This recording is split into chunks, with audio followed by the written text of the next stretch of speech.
بسم اللہ الرحمن الرحیم۔ السلام علیکم عزیز طلبہ، امید کرتا ہوں آپ کے مزاج بخیر ہوں گے۔ تعمیر اردو ود ذیشان عزیز میں آپ کو خوش آمدید۔ ہمارا اردو گرامر کا سلسلہ چل رہا ہے۔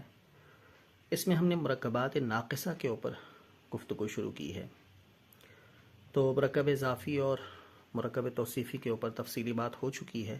آج ہم مرکب عطفی کو انشاءاللہ دیکھیں گے۔ مرکب عطفی کیا ہوتا ہے، اس کی مثالیں کیا ہیں۔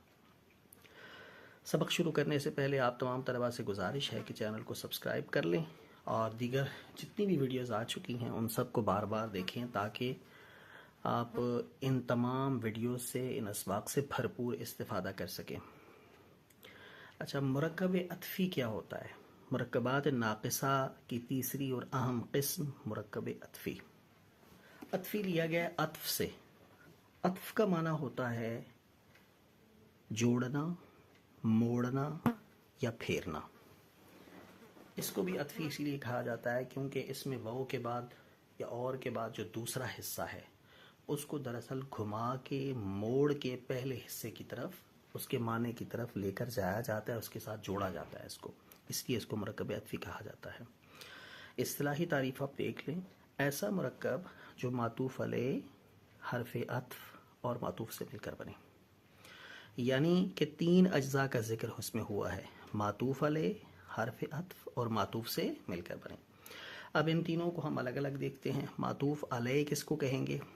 اس اسم کو کہا جاتا ہے جس کے ساتھ کسی دوسرے اسم کو حرف عطف کے ذریعے ملایا جاتا ہے۔ ملایا کس کے ساتھ جا رہا ہے؟ واو سے پہلے جو اسم ہوگا اس کے ساتھ ملایا جا رہا ہے، تو اس کو کہیں گے معطوف علیہ۔ حرف عطف دراصل وہ حرف یا وہ حروف جن کے ذریعے دو اسما کو آپس میں ملایا جاتا ہے، اس کو کیا کہیں گے؟ حروف عطف یا حرف عطف۔ یہ دو ہوتے ہیں، واو اور۔ معطوف وہ اسم جو حرف عطف کے ذریعے سے معطوف علیہ سے مل جاتا ہے، یا وہ اسم جس کو حرف عطف کی مدد سے معطوف علیہ کے ساتھ جوڑا جاتا ہے، ملایا جاتا ہے، اس کو کیا کہیں گے؟ معطوف۔ اچھا، مثالیں دیکھ لیں۔ پہاڑ اور دریا، جسم اور جان، چاند اور سورج، یا جسم و جان آپ کہہ دیں۔ اب ان میں ہم نے جو تین عناصر پڑھے ہیں وہ نکالتے ہیں۔ اور سے پہلے کیا ہے جی؟ پہاڑ۔ اچھا، دریا کو پہاڑ کے ساتھ ملایا جا رہا ہے، کس کے ذریعے؟ حرف عطف کے ذریعے۔ پہاڑ کیا بنا؟ معطوف علیہ اور حرف عطف، دریا معطوف۔ اسی طرح یہاں پہ جسم معطوف علیہ ہے، وہ حرف عطف، اور جان معطوف، چاند معطوف علیہ اور حرف عطف، سورج معطوف۔ امید کرتا ہوں کہ یہ مرکب آپ کو سمجھ میں آیا ہوگا۔ اچھا، اس میں ایک اہم نوٹ ہے، وہ آپ سن لیں۔ اچھا، نوٹ کیا ہے پہلے اس کو سمجھنے کی کوشش کریں۔ دنیا کی تقریباً تمام زبانوں کے اندر، انگریزی زبان میں بھی اگر آپ دیکھیں تو یہی ہوتا ہے، عربی میں بھی یہی ہوتا ہے۔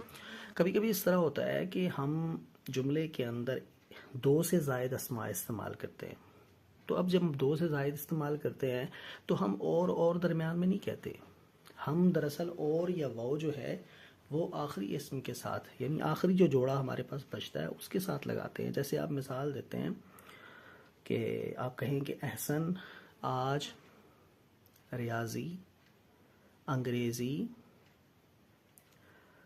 جغرافیہ اور اردو کی کتاب لے کر آئے ہیں یا لے کر آیا ہے۔ تو جغرافیہ اور اردو، اور آپ نے یہاں پہ لگایا، اس سے پیچھے کیا لگے گا؟ اس سے پیچھے قواعد کی روح سے کیا لگے گا؟ کاما، جس کو آپ سکتہ کہتے ہیں، خالص اردو میں اس کو سکتہ کہا جاتا ہے، سکتہ لگے گا۔ اب وہ جو سکتہ ہے، وہ سکتہ دراصل اور یا واو کی جگہ پر آیا ہے، تو ہوگا کیا؟ یہ اس لیے میں بتا رہا ہوں کہ کبھی کبھی ترکیب نحوی اس طرح بھی آ جاتی ہے، جملہ اس طرح اگر آ جائے تو ہم نے کیا کرنا ہے؟ ہم نے اس کو سکتہ نہیں سمجھنا، درمیان میں جو آ رہا ہے اس کو اور شمار کرنا ہے، ہم نے یا واو شمار کرنا ہے۔